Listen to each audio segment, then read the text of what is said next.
Bonsoir à tous, bienvenue à notre 7e séance destinée aux classes de nutrition. Bienvenue à vous tous qui nous suivez pour la première fois.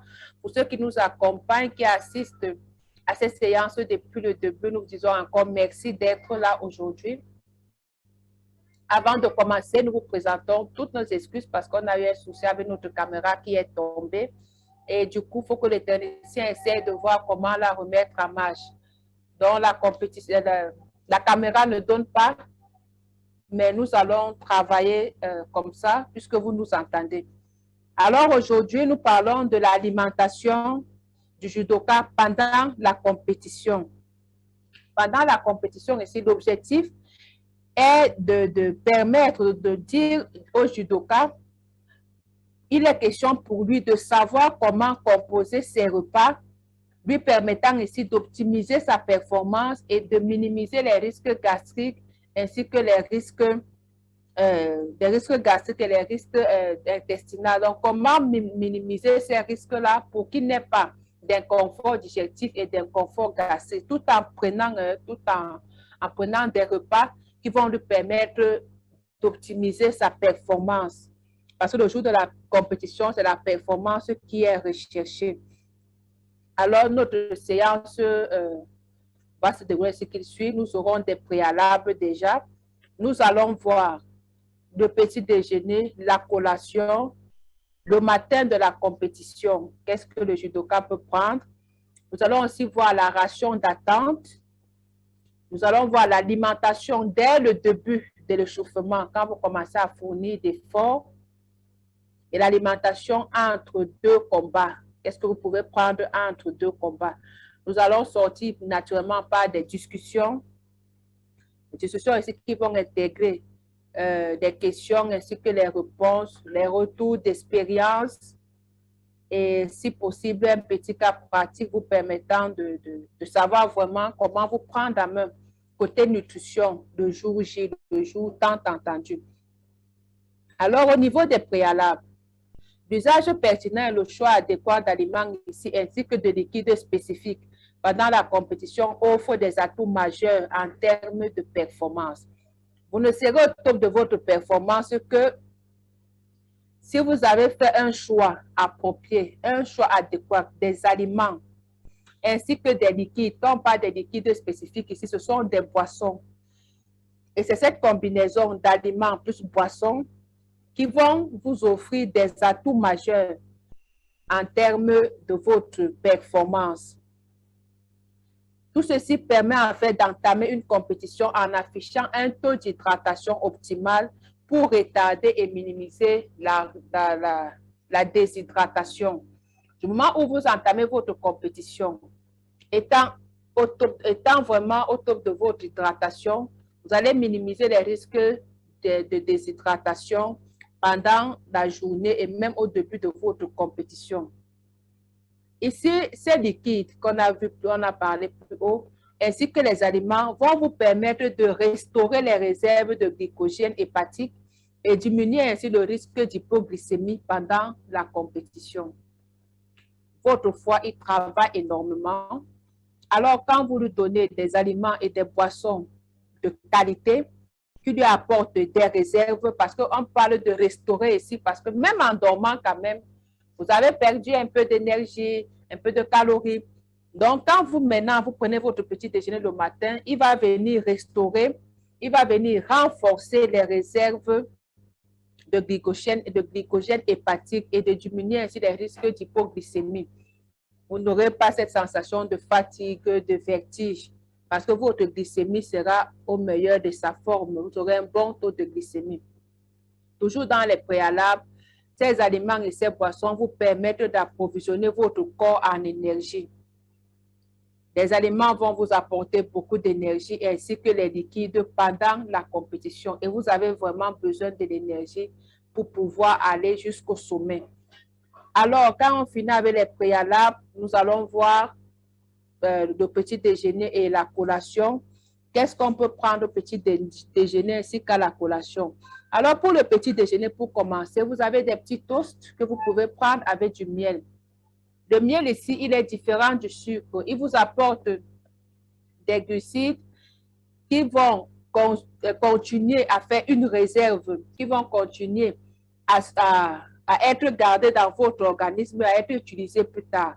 Donc, au lieu de prendre un chocolat chaud avec du sucre, il est préférable de vous limiter là à du miel, plus des petites choses que bon, vous pouvez trouver un peu partout. Vous pouvez également prendre ici des céréales avec du lait. Ici, on va parler du lait écrémé. Donc, c'est un lait que vous n'allez pas ajouter du sucre. Vous n'allez pas ajouter l'élément sucre brut comme le sucre raffiné. Vous prenez vos céréales, vous prenez votre lait. Vous pouvez prendre du pain avec de la confiture. Vous pouvez même prendre un peu de patates bouillies aux boulettes de viande sans huile. Quand vous prenez un peu de patates bouillies, vous prenez vos boulettes de viande sans huile et vous les mangez. Une salade de riz, plus mélangée avec un peu de lait au coco, ça ne dérange pas, au cacao, ça ne vous dérange pas. Vous êtes toujours dans des proportions équilibrées. Du gâteau de riz, vous pouvez prendre un gâteau de riz et vous associez avec un yaourt aux fruits.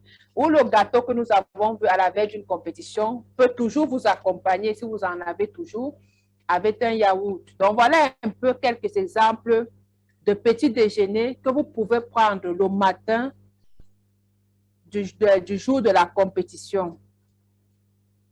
Alors, pour les collations, vous avez les biscuits à l'avoine. C'est vraiment, on précise, des biscuits à l'avoine, pas des biscuits avec du blé, pas des naillards, de tout le reste, c'est des biscuits vraiment à l'avoine. Vous en trouvez dans des supermarchés, des grandes surfaces. Ça peut être tout simplement un yaourt, ça peut être des figues ici séchées ou des dattes que vous transportez facilement. Ça peut être du chocolat noir, ça peut être des barres de céréales chocolatées, des barres de céréales qu'on dit même souvent qui ont beaucoup d'énergie, des barres de céréales énergétiques. Donc, vous les prenez en collation.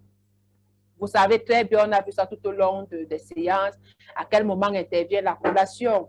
Ça ne veut pas dire que juste après le déjeuner, vous tombez sur la collation. Non, vous avez pris votre petit déjeuner. Ici, ce sont des exemples de collation. Alors, la ration d'attente maintenant, c'est quoi quand on a vu ces préalables?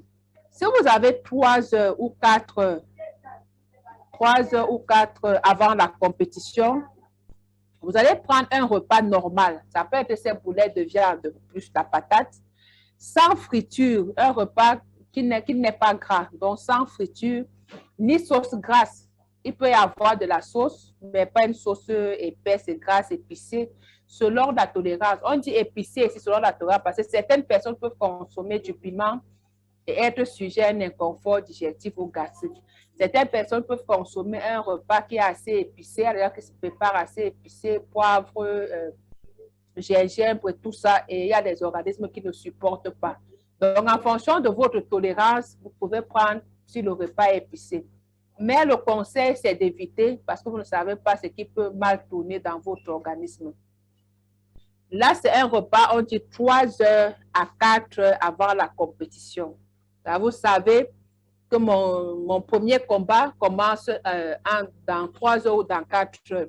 Alors, vous prenez ce repas qui est normal, qui est sans friture. Ça veut dire que ça peut être des poux bouillons qu'on n'a pas eu à frire du poisson ou de la viande ou du poulet, sans matière grasse déjà, et vous évitez les épices pour ne pas déranger votre estomac ou de ne pas déranger votre côlon. Toujours dans la ration d'attente. 2 ou 3 heures avant la compétition. C'est chacun qui sait. Si c'est dans 2 ou 3 heures, voilà ce que je dois prendre. Si c'est entre 2 heures et 3 heures avant la compétition, vous allez vous manger ainsi qu'il suit 1 à 3 aliments sources de protéines, plus 3 à 6 aliments sources de glucides. C'est-à-dire, si vous avez des protéines et vous avez des glucides, quand on dit 1 ou 2 ou 3 aliments, si vous avez pris par exemple, en termes de protéines, peut-être un petit pot de yaourt qui a des protéines, peut-être un petit fromage qui est allégé. Vous comptez parce qu'en fait, vous pouvez avoir juste des petites portions devant vous, donc pas des aliments qui sont source de protéines. Ça peut même être quelques fruits que vous avez en face de vous. Maintenant, les glucides, ça peut être toujours une tranche de gâteau. Ça peut être peut-être une petite portion de riz que vous pouvez avoir à ce moment-là. Vous vous alimentez comme ça. Une ration d'attente aussi peut se faire 2 heures avant la consommation. Vous voyez que quand plus le temps de la compétition se rapproche, plus on va diminuer les quantités dans notre repas. À 2 heures, on va juste prendre un seul aliment source de protéines. Un seul aliment source de protéines. Ça peut être même un œuf bouilli. On prend un seul aliment et on prend maintenant l'aliment qui est source de protéines ne doit pas être gras. On est toujours dans le sans graisse ici, mais on associe cela à 2 ou 4 aliments sources de glucides. Donc, 2 heures avant, les protéines vont baisser. On va prendre moins de protéines, mais on va prendre plus de glucides pour entamer une compétition 2 heures avant. Si c'est 1 heure avant, la ration d'attente sera composée de 2 aliments sources de glucides, dont un fournit de l'énergie comme du pain. Donc, rapidement, vous avez un aliment qui va fournir de l'énergie comme le pain blanc. Vous avez un peu du riz, vous avez des pâtes. Donc, vous prenez juste ces 2 aliments-là. C'est-à-dire qu'il n'y a que les glucides. Il n'y a plus rien d'autre. À 1 heure avant la compétition, on ne peut pas se retrouver en train de manger les patates avec les boulettes de viande ou de poisson, non. 1 heure, vous avez des barres de céréales, par exemple, que vous pouvez prendre. Vous avez des céréales que vous pouvez prendre rapidement. Vous pouvez les prendre comme des biscuits.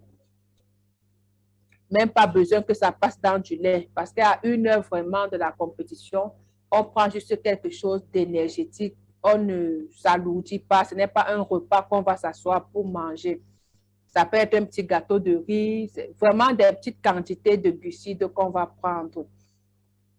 La ration d'attente ici, si c'est 30 minutes avant la compétition que vous avez faim, ce sera toujours 1 ou 2 aliments qui sont sources de glucides que vous allez prendre. Si vraiment vous avez faim, si votre organisme vous en réclame, ou si vous savez que vous êtes sous-alimenté avant la compétition, vous pouvez suivre ce rythme-là. Si vous sortez d'une descente de masse gastrique, ce que je ne vous souhaite pas de sortir encore après la pesée, d'avoir épuisé tous vos stocks. Donc ici, vraiment, c'est un athlète qui s'est séparé, c'est un sportif qui s'est préparé durant toute sa saison avec un bon poids et qui vient entamer sa compétition vraiment au meilleur de sa forme, qui n'a pas les problèmes de poids, qui ne sort pas d'une descente de poids draconien. Donc, voilà un peu votre ration d'attente. On vous donne quelques exemples ici d'aliments sources de protéines. Vous avez une tasse de lait dans 250 ml, ça peut être comme une tasse, ça peut être même un verre, la contenance d'un verre de lait. Vous avez des boissons à base de soja, qu'on appelle aussi soya. Donc, vous voyez soja, c'est la même chose. Vous avez ces boissons aussi, toujours dans 250 ml. Vous avez 180 ml, donc 3/4 d'une tasse de yaourt que vous pouvez prendre.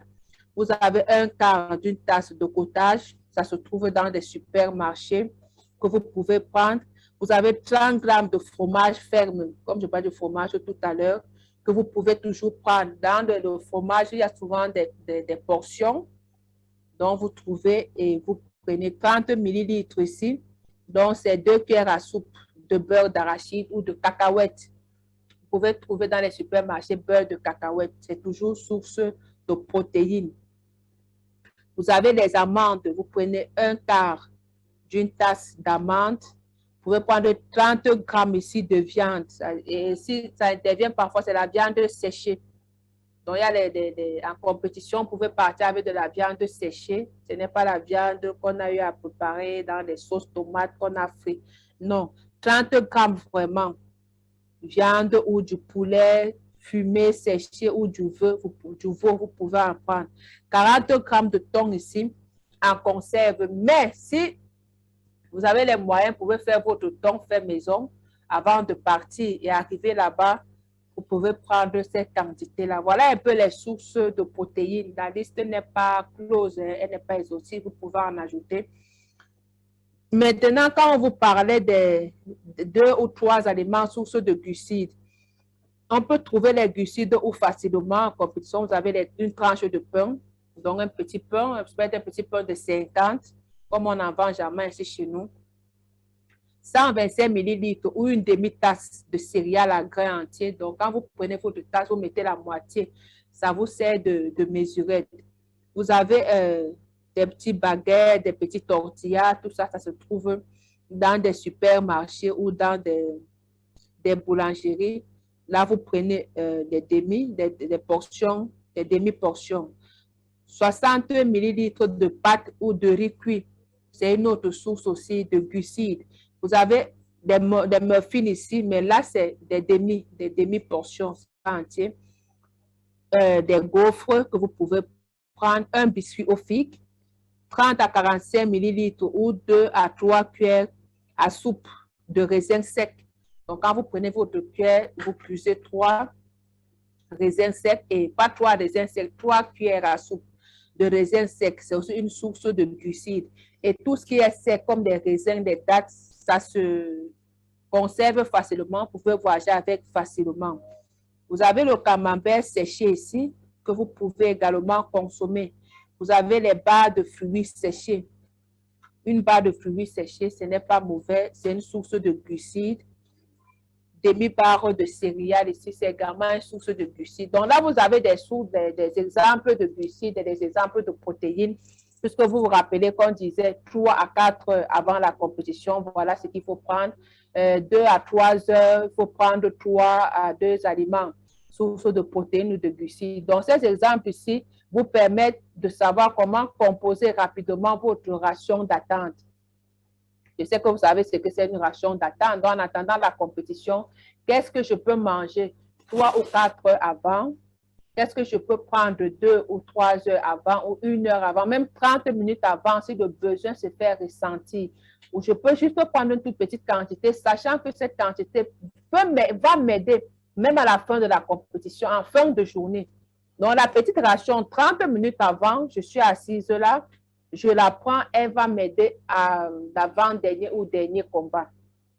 Parce que ce sont des glucides qu'on va stocker sous forme de glycogène dans notre organisme. Alors, l'alimentation dès le début de l'échauffement, quand on commence à s'échauffer, on a une boisson d'effort. La boisson d'effort ici, on va prendre de l'eau, on va prendre le sirop de fruits. Le sirop de fruits ici, c'est vraiment naturel. Vous pouvez en faire vous-même. Le sirop de fruits, vous pressez les fruits tout simplement. Quand vous les pressez, vous recueillez le jus, vous mettez dans une cocotte, dans une assiette, vous portez à feu doux. Vous mettez ça à feu doux. Vous allez vous rendre compte qu'avec le temps, tout ce qu'il y a comme eau, qui avait comme eau dans votre jus va sécher. Vous allez rester avec le sirop. Voilà une manière de faire le sirop de manière naturelle. C'est-à-dire que ça peut même remplacer le sucre blanc, le sucre raffiné dans les gâteaux, dans certaines préparations et même lors de votre petit déjeuner. Vous pouvez prendre juste une cuillère de ce sirop et mettre dans du lait, par exemple, pour éviter le sucre raffiné. C'est un sucre qu'on conseille jamais aussi pour des personnes qui sont diabétiques. Donc, ça va sucrer l'aliment, mais ça ne sera pas le sucre raffiné qui nous cause assez de problèmes. Donc, vous prenez l'eau, vous prenez le sirop de fruits, plus vous prenez un peu de sel ici, c'est 2 pincées. Et vous mélangez cela et ça constitue votre boisson. Là, c'est une boisson d'effort. Vous commencez à la siroter. Vous ne buvez pas pour que ça vous envoie directement au petit coin, mais vous commencez à la prendre au fur et à mesure, en petite quantité. Vous la dégustez en fait, vous la sirotez. Pendant l'effort, vous devez éviter les fruits crus, puisque vous êtes dans la compétition là. Vous évitez les jus de fruits acides pour les risques de colon et d'estomac fragile. Vous évitez les crudités. Vous évitez le pain complet le jour de la compétition ou le pain aux céréales le jour de la compétition. Comme on l'a dit pour la veille de la compétition, tout ce qui est comme croissant, les viennoiseries, vraiment, vous évitez. Les pains au chocolat, vous évitez ce jour-là. Tout cela est trop gras et ça ne vous aide pas. Vous allez vraiment éviter. Alors, vous avez quelques règles quand même ici à observer. Vous allez manger un peu de tout. Donc, quand on dit un ou deux aliments, vous ne pouvez pas prendre le même aliment. Prenez même deux différents, trois aliments. Vous mangez un peu de tout. Parce que ne rien manger pendant une compétition, ne rien manger dans la veille, ne rien manger pendant une heure, l'heure qui précède la compétition, le combat, si serait-ce que votre organisme ne vous a pas réclamé, vous pouvez ne pas le faire. Mais vous devez aussi bien mastiquer pendant que vous prenez votre repas. Vous devez prendre le temps de bien manger. Ce ne sont pas des rations qu'on va prendre à la volée, qu'on va prendre rapidement avant de monter. Au taekwondo, on parle du tatami. Donc, avant de monter sur le ring, sur le tatami de la compétition. Donc, vous prenez le temps de vous isoler quelque part où c'est calme et vous mangez tranquillement. Vous dégustez vraiment votre repas sans stress, sans vous déranger. Vous prenez le temps de mastiquer pour aider votre estomac à digérer facilement. Parce que si vous envoyez les gros morceaux dans l'estomac, il va travailler doublement. Et on ne veut pas ici épuiser l'estomac ou allonger le temps de la digestion. Donc, vous prenez d'où les petites quantités que vous allez mastiquer normalement. Alors là, c'était l'alimentation dès le début. On a vu la boisson d'effort. L'alimentation entre deux combats. Quand vous avez fini un combat, ou quand vous faites souvent des petites pauses, je ne sais pas, vous faites souvent des pauses, comme à la boxe. Alors, vous avez des laits ici qui vont venir vous hydrater en profondeur, vous apporter un peu de tonus. Entre deux combats, il y a le lait de bébé que vous sirotez. Ce n'est pas que vous prenez tout un litre que vous mettez dans l'estomac, non. Vous sirotez en fait parce que vous savez que vous êtes en train de dépenser et vous essayez de compenser cette énergie. Il y a le lait de bébé, il y a le lait de chèvre, et il y a le lait de soja. Vous voyez que ce sont des laits d'origine végétale. On n'a pas pris les laits d'origine animale ici. On n'a pas dit le nido, je ne sais pas trop quoi, les laits écrémés ou de nom. Le lait de soja, le lait de brebis ou le lait de chèvre. Moi, je propose ici le lait de soja.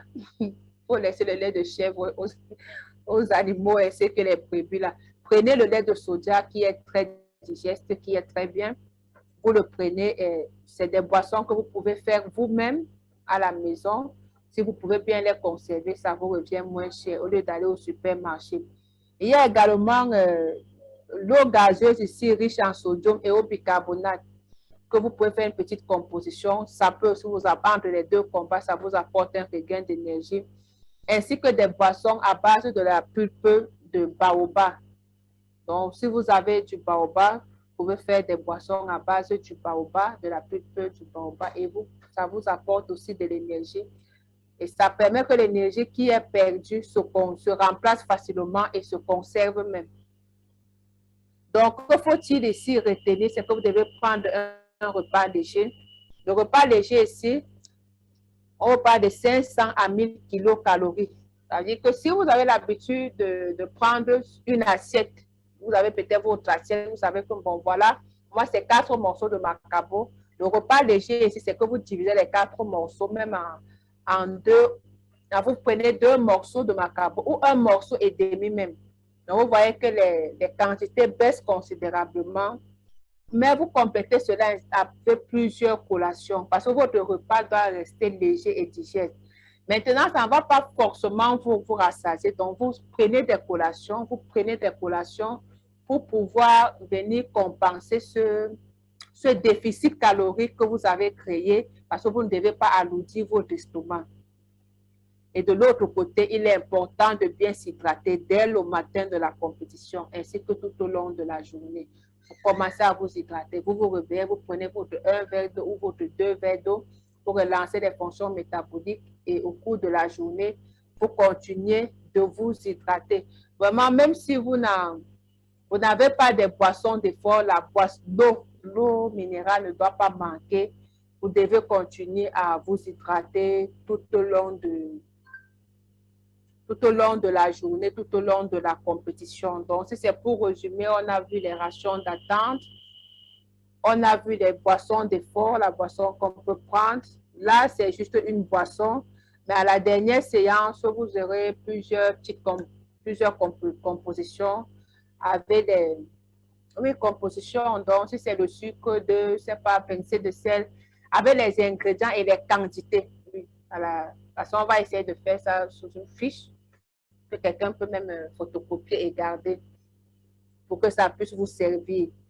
Donc, arrivé au terme de notre présentation, nous avons parcouru déjà les préalables, qu'est-ce qu'il y a lieu de faire le jour de la compétition. Nous avons vu des exemples de petit déjeuner, des exemples de collation, la ration d'attente à partir de 3 à 4 heures de temps avant le premier combat. Qu'est-ce qu'on peut prendre jusqu'à 30 minutes avant? Qu'est-ce qu'on peut prendre? Vous avez eu des exemples d'aliments contenant les protéines qui vous sont conseillés pendant la compétition, le jour de la compétition, et les aliments contenant les glucides conseillés ce jour-là.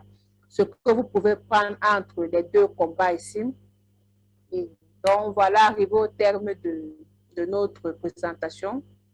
Nous allons tout simplement passer à la phase des échanges, questions et des réponses, ainsi que les retours d'expérience. Merci à vous d'avoir été là et d'avoir écouté.